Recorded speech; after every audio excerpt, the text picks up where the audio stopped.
Welcome to the Vision Dev podcast, where entrepreneurs, innovators, and creators come to us to share not only their stories, but also the mindset, the strategies, and the tools behind their great accomplishments.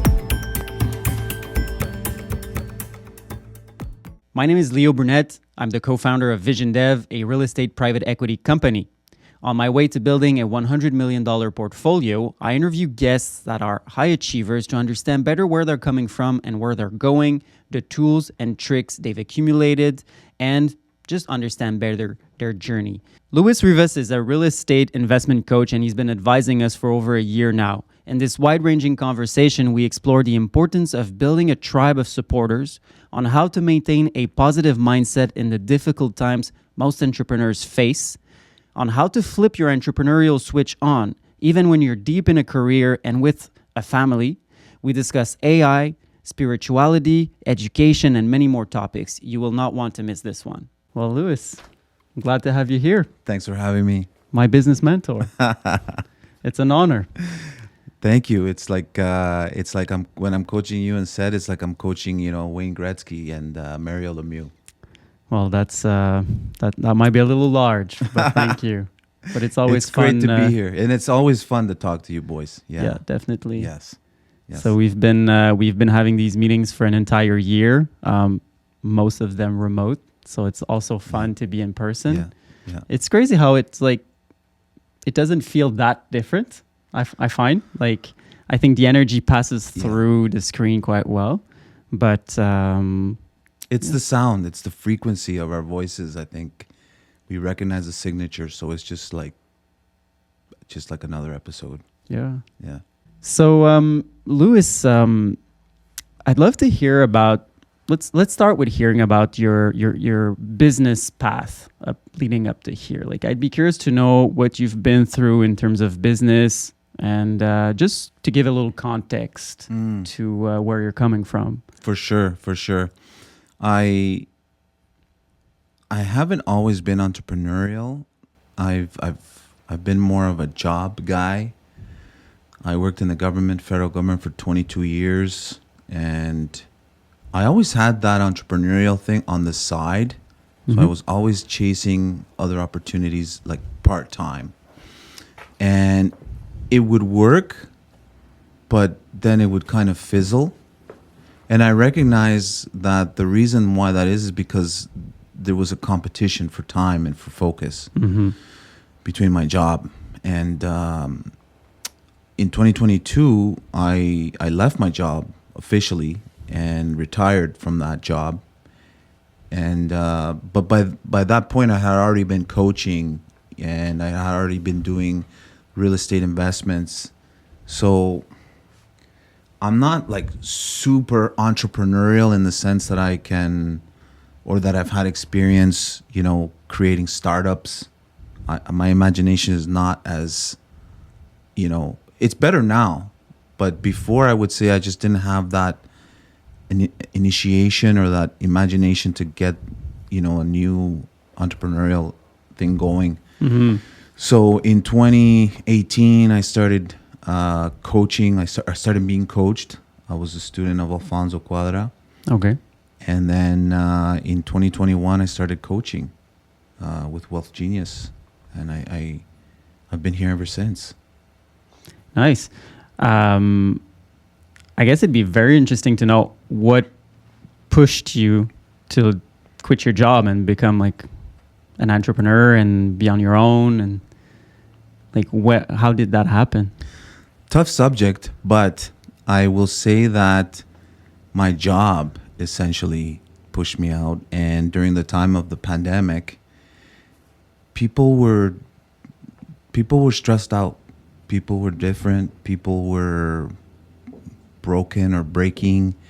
And the environment was somewhat, I would say, toxic in nature. First, my wife retired in 2021. And for the same reason, we have two young boys, and we were all at home, and she was having to do stand-up meetings every morning and stressed out, and the boys are trying to log into work. And so the dynamic of everyday life changed. and the environment through work, a lot of the Zoom calls, and it was MS Teams. And to this day, if anybody invites me to an MS Teams meeting, I'm like, even the sounds will trigger like a bad feeling, and so it was my job that just kind of forced me out. Yeah. And I left on somewhat like I was somewhat upset about the fact that I left kind of like abruptly in a way. But now looking back on it, I realized that it had to be that way, and it was for the best. Mm-hmm. And now here I am, and I'm not looking back. What would you tell someone that has this itch but lacks the courage, or isn't as lucky as you were to have the context that pushed you into it? Sometimes everything's cruising, everything's going well, but you do have the itch, but nothing is forcing you to do it. But seems like you're happy with your choice. Very. And some other people could be happier if they did it, but they don't have the context. So what would you tell these people to? Well, if you have an itch, scratch it. And sometimes, you know how you have that itch on your back, but you can't reach certain parts of your back. So you need help. Like someone's going to have to scratch your back. What I'm trying to say is you have to hang around the people that are doing the things that you would want to do. And this might be a mentor or a coach. Mm-hmm. It might be a group or a club or just get in the environments, immerse yourself in the environment that will satisfy that itch that you have. And I think a lot of people, they don't even know where to start. They don't even know where to go, and so they're stuck in a pattern of just survival mode kind of thing. And unfortunately, we start making excuses why you shouldn't or why I shouldn't, and I have to pay the bills or I have kids. Well, it's hard, and you have kids, you have a family, you have you have something you have to preserve. So it's a lot harder in a situation like that than it would be for somebody getting out of school. So I can understand why it's so hard for some people, but still, some manage to do that switch. You've done it, and sometimes it's harder to do, but sometimes that's the motivation that we need. Like sometimes things have to get harder for some of us in order to take that step and say, I'm taking the next exit off the highway, I'm getting off. And you just have to wait for that moment, but it always comes. There's always this moment. There's always exits. This opportunity. Yeah. Or you have to see it as an opportunity. Yeah. Sometimes trouble and traffic are disguised as opportunities, and we don't realize it until much later. Yeah. I think that's about cultivating an optimistic view when it can be useful. And well, as a coach, you've always brought that the optimism out of me and out of Cedric as well. And you just vibrate as a very optimistic person. Thank you. Has this always been the case? And is there anything you do to maintain this attitude in general? I think I have always been a positive guy, a positive person. There were dark moments. My wife will joke, probably before I met her, there was some darker moments, and she's probably right. But overall, I would say I've been a very positive person with, love for myself and always accepting the fact that of this feeling that there's always been someone or something watching me, keeping me protected and guided. Okay. Which gives like a feeling of, which is optimistic in my opinion. So you mean a stronger force? A stronger force. A form of God or a universal energy. Ancestors that are watching over me, or or even higher than that, you know. I've always felt that even as a child, you know, there were moments when difficult situations or accidents or disasters happened and I would be veered off before, or I would leave a situation and then something would explode or something would happen, you know? Okay. Did you have any like near-death experience in your life, or? I mean, I think some people would call them that, or dangerous situations.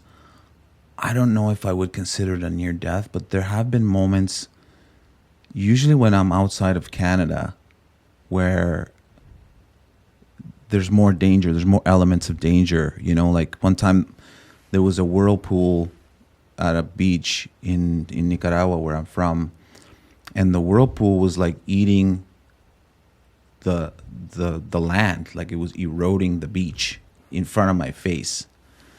And I wasn't like in danger, but I did realize that if I keep going a little closer, I will perish, you know? So I think awareness has also been another gift that I've been given, which helps me with my optimism and intuition. What kind of awareness you're talking about? Like spatial awareness for my surroundings, For your safety. for my safety, and intuition, decision making. It's hard to describe, but it's definitely there. It's definitely there. But coming back to this belief in a stronger force, it's almost like you're telling me there's something that has my back. Yeah. I feel it. Yeah. And it kind of allows me to take risks or take leaps of faith, knowing that somehow there's a net somewhere for me. Yeah. And is that something you were like born with, or you've created it, or it was given to you?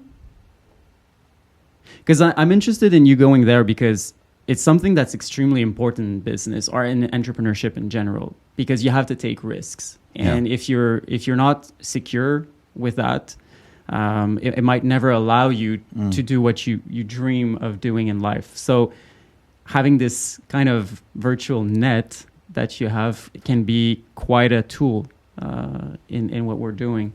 So I'm curious to see where it comes from. I was born with it. Yeah. I was born with it, and when I grew up very young, I was raised by my parents, but I was very fortunate to have both my grandparents play a very pivotal role in my life very young. So I always had this sense of having a tribe or a village raise me, which is incredibly blessed. I mean, I felt love every single day, and attention and direction and praise. And so when you're smothered in this type of environment, it really allows you to, it allowed me to develop my senses organically. And I remember feeling early on that I was being watched. I always felt like it was grandparents after they passed. And now I feel like this is a bit of a difficult topic for me to talk about because I don't have a lot of answers, but I do feel that there is something deeper. And I do feel like I'm getting closer to the answer. Deeper meaning like the answer to those questions that we all have. Mm-hmm.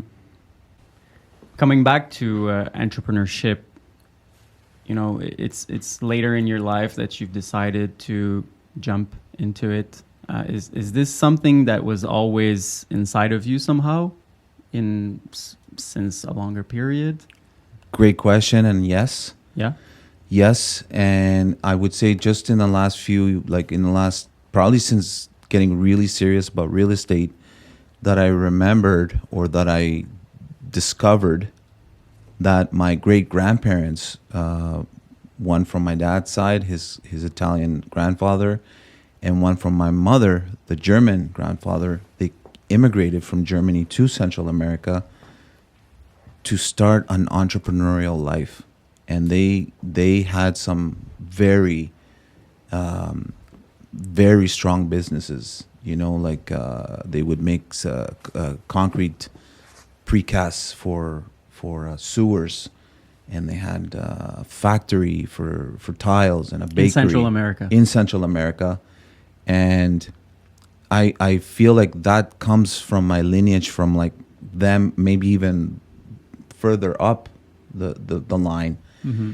Probably. And yeah, and I just realized that, you know, this is part of my heritage. I think in French they say patrimoine. Mm-hmm. It's part of our DNA.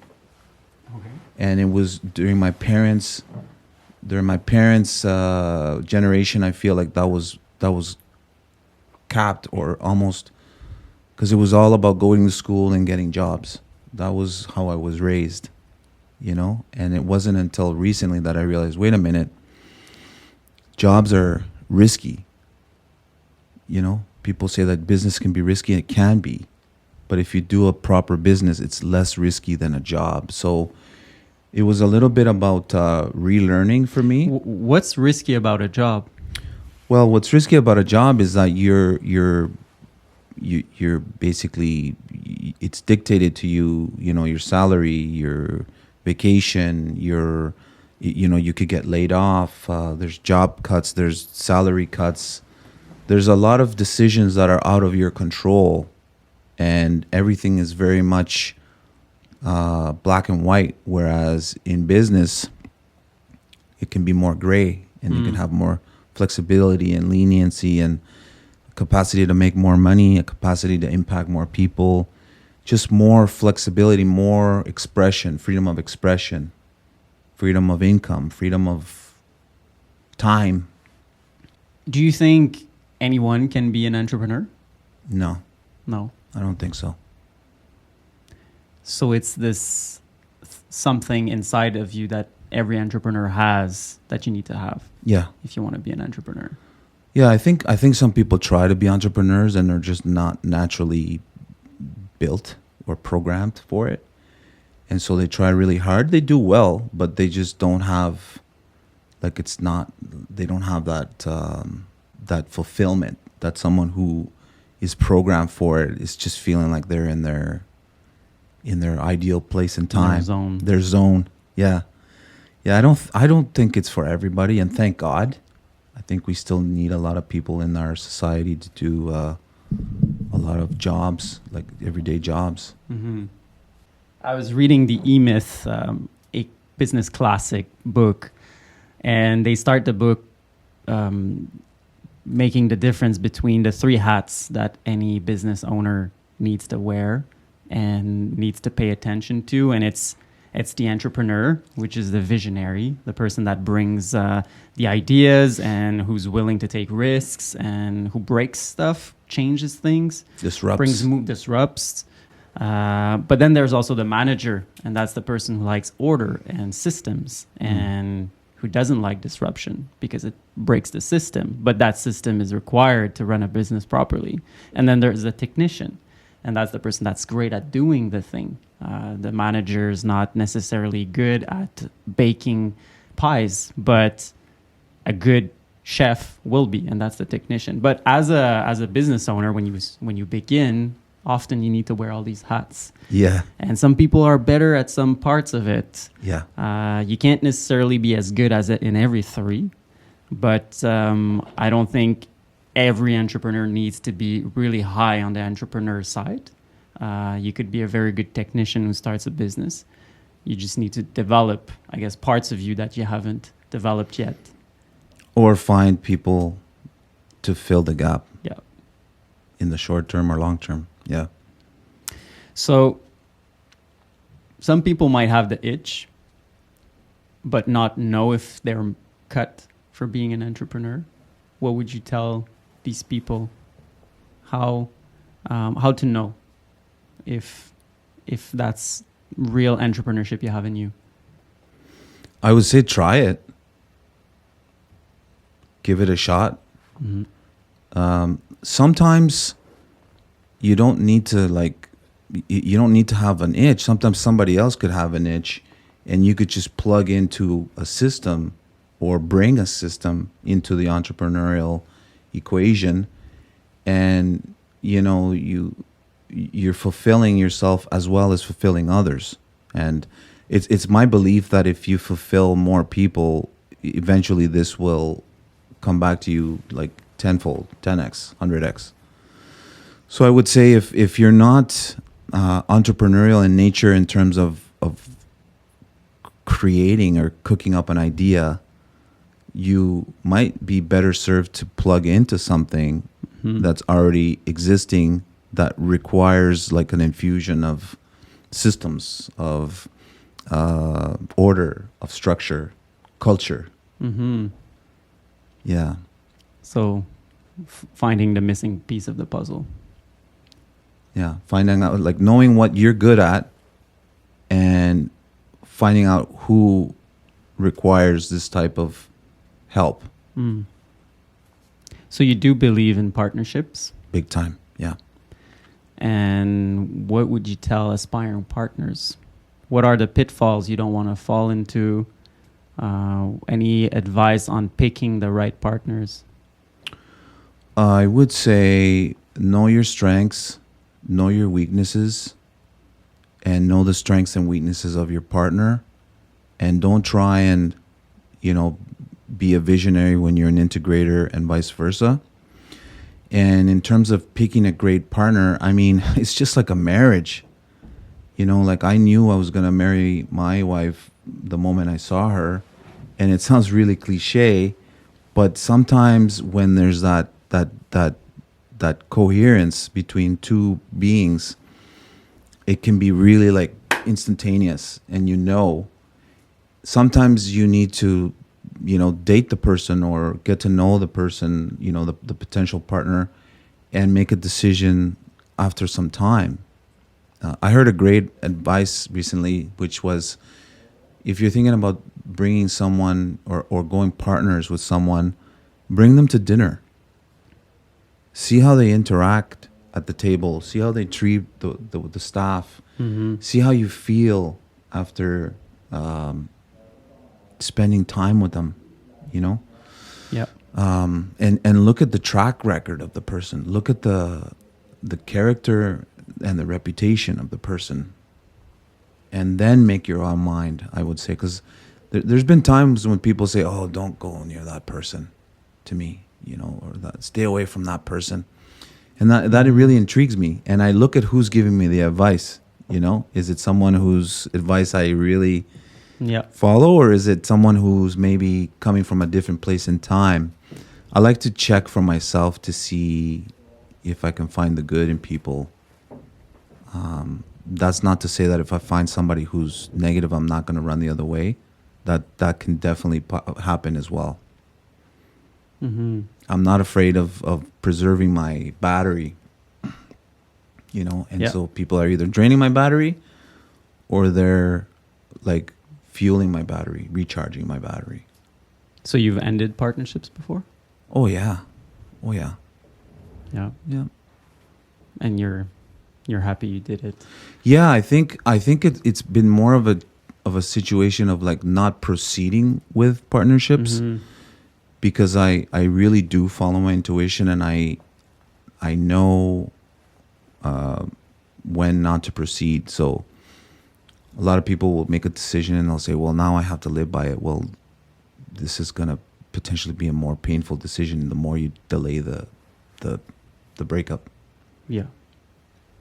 So coming back to positivity, it's something I'm very curious about. Mindset is so important in business, especially as an entrepreneur, where when you're foraging through a forest, you don't really know where you're headed, and you need to maintain this belief in your project, and the moment you lose it, it's really hard to be convincing to anybody working with you and to vibrate in a way that's going to attract success to you. So I think mindset is key to being an entrepreneur. It's what's going to motivate you to learn and get out of your comfort zone. It's this this belief in yourself that's going to drive you.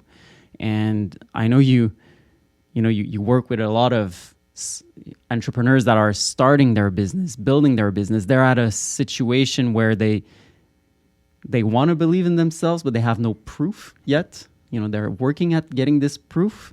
And I'd be curious to know what you tell these people. I know what you told us, but I'd be curious in general, like what's a good advice on staying positive and believing in yourself in hard times? There's a lot that can be said for that topic. It's Feel free to answer it the mindset the way you want. the mindset is a word that is used a lot, and I ask myself, what do people think mindset is? Because it's got the word mind in it. Is it from here?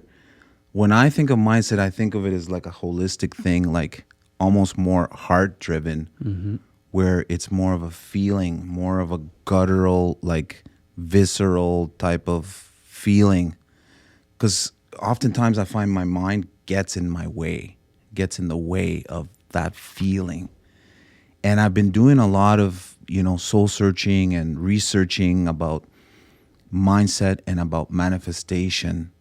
And some of the keys are involving feeling good, feeling excited.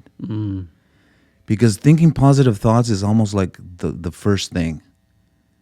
But how do you feel positive thoughts how do you think positive thoughts when you're feeling like crap? And in the end, you're thinking positive thoughts to feel good. Yeah, So it's like a tug feeling of that war. you're chasing. You're chasing that feeling. For example, on my way here, I couldn't get here fast enough. I was so excited to get here, and I just immediately said to myself, like, who can I call? What can I do? Because I'm used to sharing, and I just thought I'll just be selfish and just keep this to myself for the drive. And I tend to focus my students towards their why, towards the reason why they're doing it. And this is something that there's a direct correlation between people who have their why secured and fermented or cemented in their head and in their heart versus people who are very wishy-washy towards it. Because this is the driver. This is where your body shifts from the sympathetic system to the parasympathetic nervous system, and you really start to secrete, chemicals in your brain that, like serotonin, for example, which drive you to perform, to win, to act as if you already are what you are. I used to say, act as if, fake it till you make it. That only goes so far. You actually have to feel it to be it. You just have to. I use the word brainwash a lot. You have to brainwash yourself to clean your brain out of all the garbage you've accumulated, and really just start fresh. Get a mentor, someone who's going to keep you accountable. Like, how ridiculous does it sound to say, I'm going to keep you accountable to feeling good? It's like, what's that? How do you measure feeling good? How is that quantitative? But it's that feeling, like all the incredible artists in time, they were motivated by somebody or something that made them create these beautiful works of art. And it wasn't because they were sitting in their basement feeling like crap, Maybe some of them were, but I think if you really want to be in a position where you're working through that imposter syndrome, you alluded to it when you asked me the question. Here's the secret. The secret to winning is to feel good all the time. And in my opinion, the best way to feel good all the time is to be in a tribe of people that will go hand in hand, like elbow to elbow, kind of like carrying each other and pulling each other and helping each other get through those difficult moments where you want to quit. Mm-hmm. You know, that's the secret I for me. 100% agree with that. Be in a group Peer where group. a peer group where multiple people are telling you, "Come on," just like when a baby falls, you know. The baby doesn't stay there and say, "I'm not going to walk. I'm just going to jump good. I'm going to chill here forever." We're like, "Come on, get up. You can do it. Oh my God." You know, and taking that first step is the toughest. Making your first million is the toughest. Buying your first property is the toughest. Especially if you don't have parents that are coming or from an entrepreneurial background, or family that's coming from an entrepreneurial background, or friends. Big time. If none of these circles that are your closest are living what you're going through also, they're not going to act as peer, and they won't understand what you're going through, and you might feel lonely. But having a tribe, like you're saying, can make you feel so much more secure. Absolutely. I 100% agree with that. Yeah. And I was lucky enough to be introduced to such groups earlier in my business life, and I credit that as, you know, one of the most important things that happened to me. It's Nice. you just feel the moment you know some other people are struggling just like you, and they're living through the same like going through the same obstacles than you are. You're kind of no longer doing it just for yourself, but for the group. Yeah. Like suddenly you're lifting the group with you, and the group is lifting you. It's very powerful. Yeah. So how do you find such a group? You're in real estate. You're with the Wealth Genius community. It's a great community for real estate. If you're, I don't know, if you want to start up a coffee place, or you're in marketing, or how do people get into groups, or how do you build that tribe? Man, there's so many different ways. People's favorite way these days is to go into ChatGPT and ask that question. You know, how do I immerse myself in a community of coffee drinking people? Well, just go to, travel to places, go to like the coffee stations or the coffee shops that you enjoy, or the places where you enjoy to travel, or to just be like, just to kind of relax and decompress. You have to make that, you have to send that desire out into the universe. You have to write it down. I will connect with a tribe of people who are doing XYZ. And how do these people feel? They feel like this, they act like this, they dress like that. And just try to be in that space, I would say. I mean, you can research online to find out like where people are meeting that are doing those kinds of things, and just plug in. And sometimes these places or these people or these tribes don't exist, and that's really trailblazing. That's really like being at the forefront of discovery, of creation, and it can be difficult to be that first one in line, to say, hey, who else feels like this? Sometimes like that's when the big disruptors come about, I'd say, and they're born, and there's only been a few really big disruptors in our last 100 years, I would say. There was a bit of a lull, I would say, during like the 19th century, where the disruption was for the detriment of mankind. I think we're starting to turn back, like pull back the reins and try to autocorrect what has happened in the last 100 years. And then comes AI. Well, I'm glad you brought that up, because that could completely squash everything, right? Are you on the AI doomer side, or? I was, and now I realize it's not going anywhere. I mean, my 7 and 9-year-old boys are talking about it, specifically ChatGPT 4. It can do this, this, and this. It's I could either turn a blind eye and pretend like it's not here or it's going to go away, but it's not. So I've decided to embrace it. I've decided to leverage it for my benefit and for the benefit of mankind, because I would hope that that was the spirit of its creation, was to improve life on this planet and not take it over and, you know, control it for evil. So I it's funny, I joined an event with Tom Anthony Robbins and a partner of his, and it's actually ongoing right now. So it's today, tomorrow, and Saturday, and it's about AI and how to leverage it to build a better tomorrow. So I'm glad you asked that question, because it's really something that I've been trying to curate in me. Yeah, and I'm glad you do. I think it's going to disrupt a lot of things, and we need to get ready. We need to see it coming, and we need to be prepared. So can't turn a blind eye on that. I think it would be irresponsible to do so. Yeah. Yeah. So what have you been pondering on with regards to AI recently? Well, I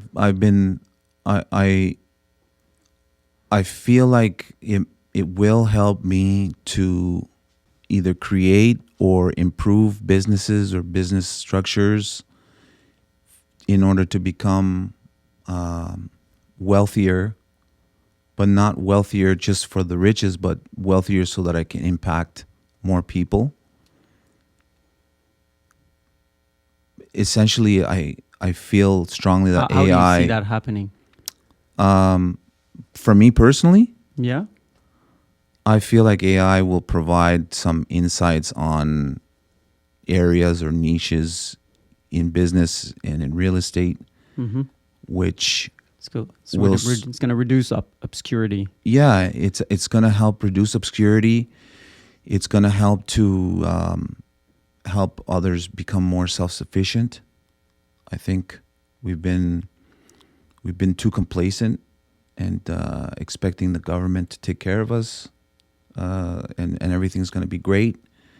And we're starting to see signs that we should be more hands-on with our everyday lives, with our futures, with our goals, with our dreams.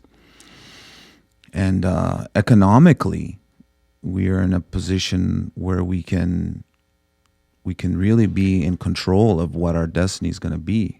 Are you saying this because of the larger and larger influence that private sectors have on our lives? Like, talk about the big tech companies like crypto, AI. Is this why you're saying that we're taking the matters into our own hands? I think a lot of people, lot of people are taking matters in their own hands with things like crypto and things like permaculture and creating your own homestead. Yeah. And for the longest time, I was struggling between, should I go fully into that direction or should I stay where I am now? And I have discovered that I don't have to go off either deep end. I've found a way to marry them. But be aware. And now I'm going to start leveraging AI for specific tasks, specific action steps. I can implement all day long. I can implement, I'm like a diesel. I can run past the finish line, but I need to know where the finish line is, and I need to know what those steps are.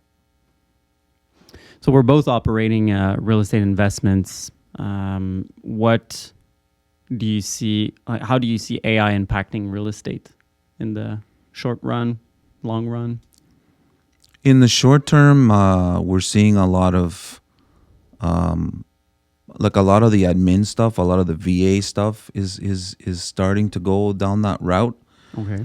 In terms of, so that's going to apply to everyone. Yeah. Not just in real estate, but it's going to apply everybody. Mundane tasks are mundane tasks, by, and CRMs, for example, are leveraging AI so that there'll be chats and there'll be interaction between a bot and it's collecting data on you so that you can have a better experience with the person who's collecting it, for example, and allowing a lot of those mundane things to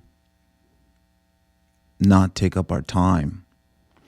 Well, you were mentioning but it's a obscurity double-edged or sword. opacity in the markets. Is this somehow is this a way you see AI impacting real estate, bringing light on the markets, bringing more information to people? Could that have an impact on property prices or price discovery? Potentially.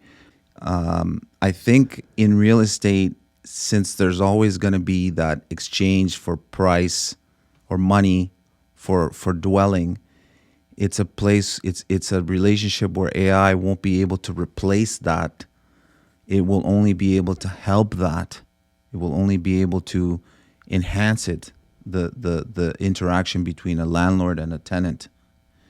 Whereas a lot of other jobs that are supporting real estate or functions, they will be, replaced by AI. And could it be for the better? Maybe, but I think if the human touch is lost, I'm kind of worried about that. There's a lot of videos and a lot of simulations that are potentially more enjoyable to interact with than a real human, which makes me think about what is it that we're really experiencing here on a day-to-day basis? Is it a friggin' simulation? Well, it's everything's vibrations coming through our senses that we're translating into perception, right? It is a simulation inside of our brain of what's happening in the reality, but everyone's reality is what's happening in their own head. Therefore, could AI reinvent what reality is and enhance it? Has it already done it? And in this sense, I don't see it as a bad thing. I think we could reinvent social interactions and bring people closer through it. And physical contact or physical presence could become something that's not as frequent as it used to be because it's rendered unnecessary. So it will be something that we treasure and that we appreciate even more because we don't see it as often. And then and it could change the dynamic in a positive way. Well, that's the optimistic in me talking. Yeah. I mean, some people have the theory that we were created by AI. And if we try and define what God is, just existentially, what is God? What is a God? Someone that creates something and, it has omnipotent a generation power, force. A generational force. So, who created us? What created us? Was it an AI? And if so, who created the... These are the conversations I have in my head. And I start thinking about things and then I'm like, man, I'm going to make myself sick. But I keep going back to it. So there's got to be something to it for me. There's got to be an answer that I need to understand or maybe it's not going to give me an answer. Maybe it's just going to give me more questions. And I think if you always have questions to ask, you're doing well. If you get to the point where you don't have any more questions to ask because everything's been answered, then it's almost like you're dead. It's almost like, for me, it's almost like there's just no more quest. Yeah. You're not exploring anymore. So I may not ever have these answers. Or maybe I already have the answers in me and I just haven't realized it. But these are the kinds of questions I ask myself on a day-to-day basis. And it helps me sometimes because it makes me put into perspective my stupid, dinky little problems that I worry about on a day-to-day basis. You know, the people call them the matrix. It puts things into perspective for me, like what really is important to me. You know, it's a double-edged sword. Thinking is a double-edged sword. There's somewhere I'd like to go with you because I think you have very interesting opinions on it, and we've shared about it before, and it's education. And I think you have interesting thoughts to share, especially with your position as a coach. You help so many people grow and develop themselves and learn, and you know what works, what doesn't. And you know, I have a young kid that's going to go to school eventually, and I'm still debating whether, you know, in what kind of schooling system I even want to send him to. AI is going to make a lot of things different too. Jumping from AI to education could be interesting because I think we could train AI to teach the way we want our children to be taught. We could shape the parameters. Yeah.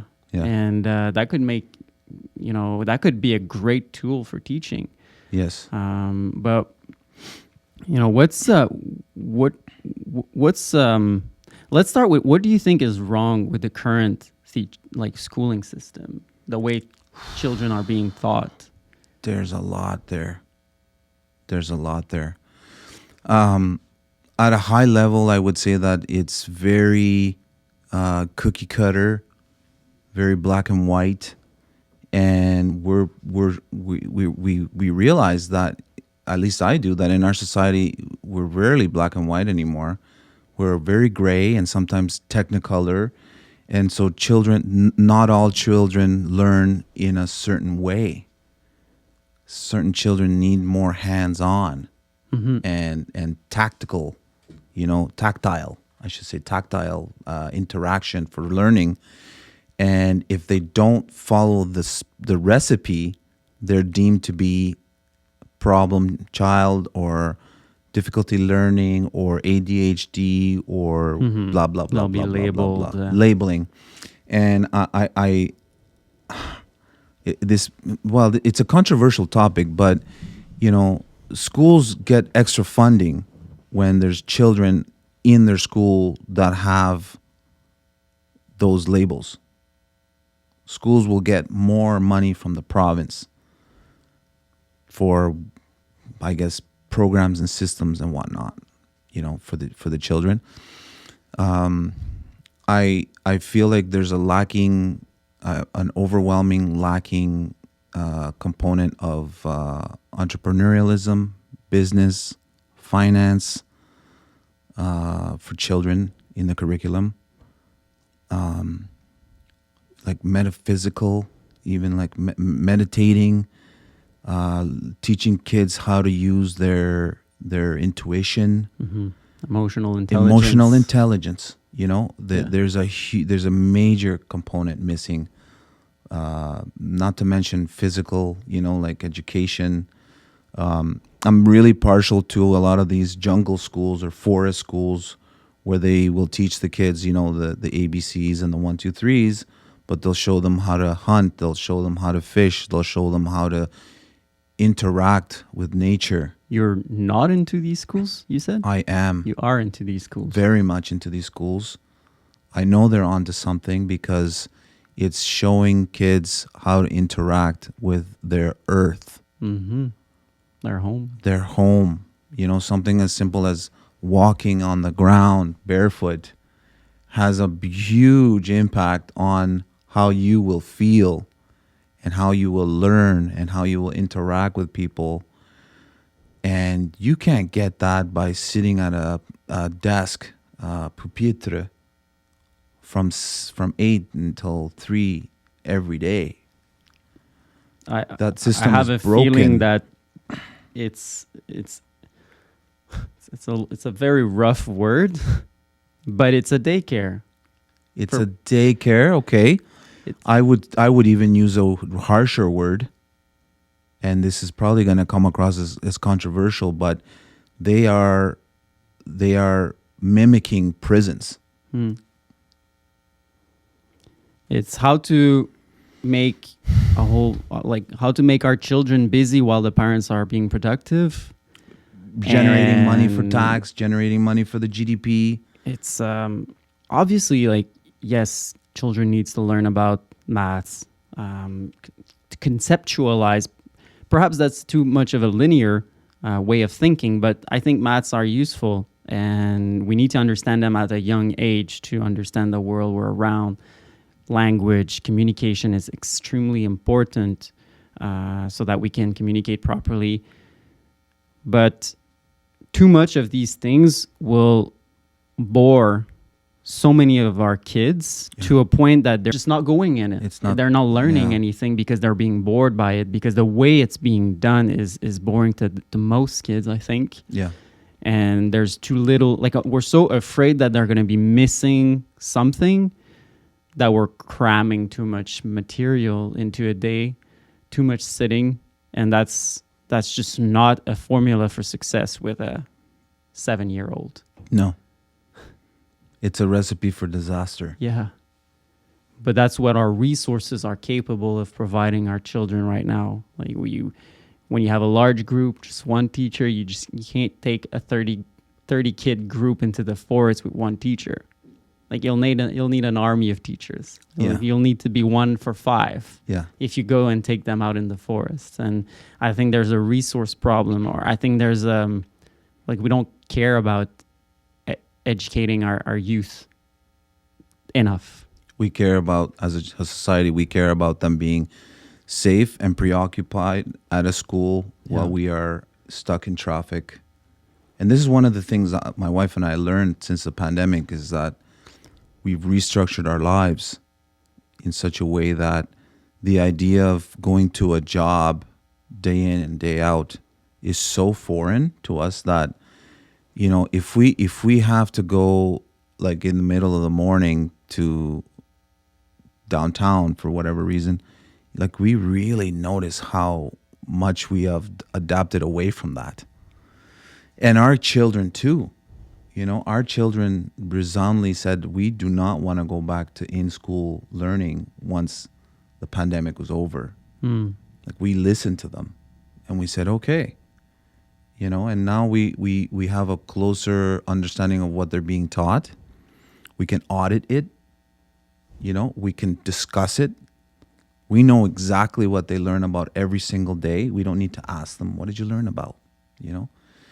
I can hear our youngest son speaking in French and pronouncing it so beautifully that it's like music to my ears. It's like I'm hearing like a classical song.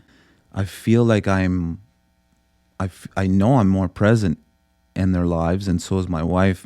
And this helps them to feel like their education is actually worthwhile, because we care about it, because we're asking about it. We're explaining things. We're discussing things after the fact, as opposed to it just being something that they might have to regurgitate for a test. The format is extremely important. Yeah. You got to keep it fun for the kids. Otherwise, like you said, they'll tune it out and they'll fight it. Yeah. It has to come from them. I don't know if you've heard of this Summerhill School in England. It was founded in around the 1920s. It still exists today. And it's, I think they call it a self-governing school, where children make the majority of the decisions about the way things are being thought and the way days are being spent. And it's kind of like anarchy. It's to an extent. But it's like bringing children's capacity to make decisions for themselves to an extreme and see how is this going to build a kid. If you, from a young age, let him make his own calls and make like his judgment calls, and they have to do it together, and they have to talk to each other and make decisions together as children. So that brings out the sense of community and of civil responsibility, collaboration out of them, collaboration, communication, and just being responsible for yourself. to an extreme, and lots of people would not be comfortable with this kind of school. Yeah. But it's an interesting test, and it's been going on for 100 years now, and nobody went to jail, you know. Something's working. It bred like very happy people and great like citizens and outside thinkers. But you should look into it.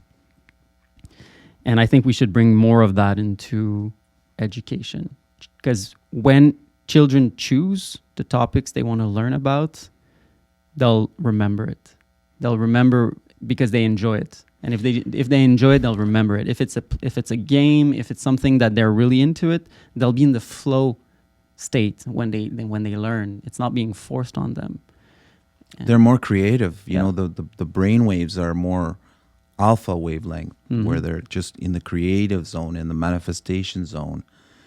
Whereas if they're just being spoken to, their brains are just more in the beta frame, and it's just like the people that, like, I did well in school because I had a good memory. You know, I have good hearing. I can remember well. And people would say, "Oh, you're so smart." But was I really, or did I just have a good memory? Like, what's the difference here? In our society, if you have a good memory, you tend to be considered smart. I think that can be a trap, because like you're good at it. Yeah. People are supporting you towards being good at this, and society praises that kind of intelligence. So you'll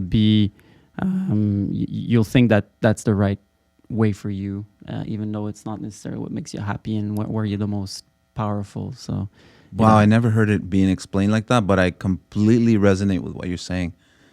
You know, I remember following my friends in high school in certain classes that I had no business being in, you know, chemistry at the time. I should have been taking business, you know, I should have been taking entrepreneurialism. And I just followed because I was told I was good at it, you know, but how would I know what I'm really good at if I'm not like developing those? That's it. Yeah, good one. Yeah, good one. I have a couple more pragmatic questions Cool. for you. I'm sure the audience will appreciate something a little so we lighter. can slowly come back down on Earth. Let's come down to the atmosphere. And I wanted to ask you, I love books. Are there any books, maybe more towards the business, but really anything could work, that you like gifting people, or that you like sharing the most with people? I always bring up the cash flow quadrant. You know, a lot of people in our circles talk about rich dad, poor dad, which I consider to be like a snack. It's kind of like an entry-level thing for someone who's maybe looking to get into real estate. The cash flow quadrant really identified to me the four main ways of making money in our society, and my clear and urgent desire to leave the left side, you know, leave my employee job and work towards being self-employed and eventually business and investor side fully, so that I have my time. Cash flow quadrant was a paradigm shift for me. So I always recommend that book. Another book I recommend to certain people, not everyone, is the book 1984, which is not a pragmatic answer, but I recommend it to people because they are complaining, or they'll be talking about certain topics that are spoken about in that book very deeply. And it's rare that people will read the book. It's almost like there's like an abhorrence. There's like an intense fear of reading that book by a lot of people, because they realize that it might talk a little bit about those things in our society that are really difficult to discuss. You know, It's a great book. It is a great book. It reads easily. Yeah. It's a very entertaining, and at the same time, it makes you think a lot. A lot. And forever. Yeah. And now that AI is in the picture, it's just people should really read it. I mean, you could download a PDF in seconds, and start reading that book, I would say it's definitely a book I'm going to introduce my children to once I feel like they're ready for it. Yeah. Yeah. Don't break their Not yet. don't break their vision of the world too early, or make them more paranoid. It's funny. Like my son was interested in being like a voice actor, and I said to him, "Well, we better hurry up and we better get that going soon because AI will remove that job eventually because AI can recreate voices, and why do they need to pay actors for?" And he looked at me so upset. I said, this is why we need to become wealthy in real estate. Because real estate's going to be one of those areas where AI is not going to be able to replace a shelter, No, an apartment. So it'll always be a commodity. yeah. I love productivity. Any habit or tool that you've implemented in all of your life about being more productive that changed everything for you that you'd like to share with our audience? Yeah. This is so simple, and it's almost a comical, it's almost a joke. But I would say maybe about a year and a half ago, I shared my calendar with my wife, and our marriage improved so much because she knew like when to schedule. Like if there was an activity for the boys, she would schedule it in. She still does. And so I know to schedule my coaching around it because my hours are very unstructured by design. So sharing the calendar and I can put something in the calendar right now, she'll get a notification and vice versa. And it's allowed us to really, really organize our lives tremendously. That's one tool. Another tool is time boxing, which Elon Musk is how he kind of Proponent of. He's a big proponent of basically scheduling, designing your whole life, even scheduling free time and binge watching Netflix. If it's not scheduled, it's not going to happen. And then if you schedule something like that, you feel like you're being productive. You don't feel like, oh my God, I just sat here and did Netflix for 4 hours. Like, where did the time go? Well, we scheduled a 4-hour Netflix session.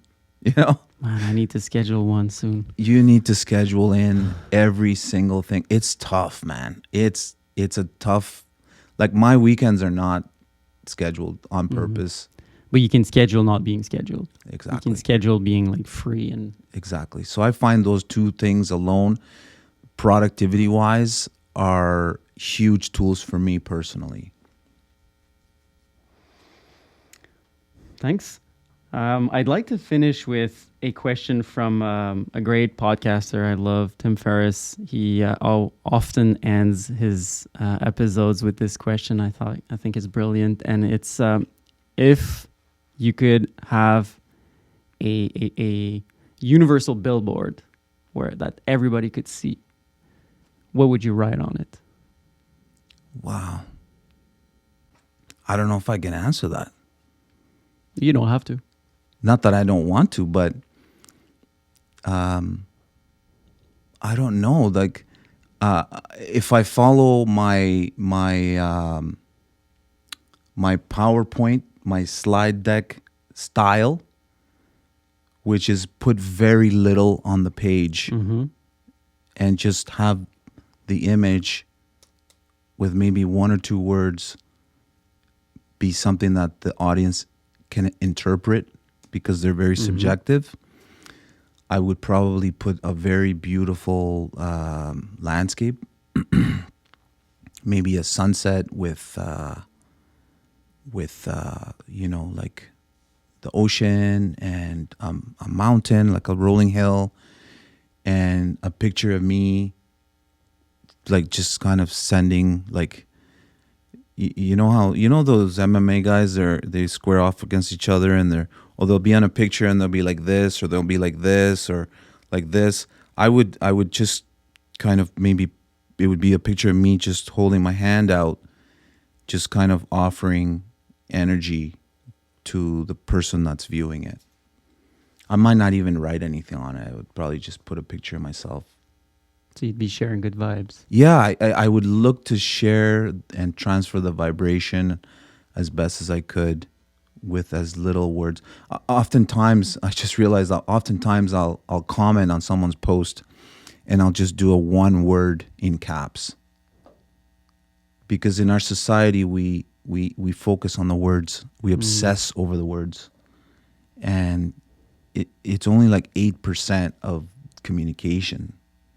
You know, the paralinguistics, the way we say the things we say is next. But that body language and the nonverbal cues, that's like over 60%. So I would probably just look to convey my love and my extreme wishes of health, wealth, and happiness to everybody. Not bad. Thank you. I like it.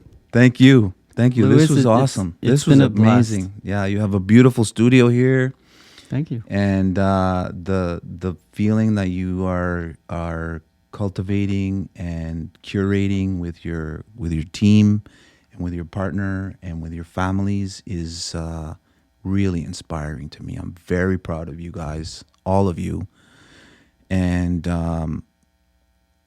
I would encourage your audience to connect with you and Cedric and just try and catch the vibe. Just try and catch that feeling that you guys are curating in your hearts, man. Well, it's you're powerful. You're inspiring that vibe. Oh, So thanks to I'm you, so Louis. happy to be here. Thank you for inviting me. It was great. Thanks for coming. And you Thank came. you. You didn't come from close by, so it was a long drive. It was really, it felt like it was just a few minutes just because I was just so excited to be here. And it was a beautiful day. It's a beautiful day out there. Thanks a lot. Thank you.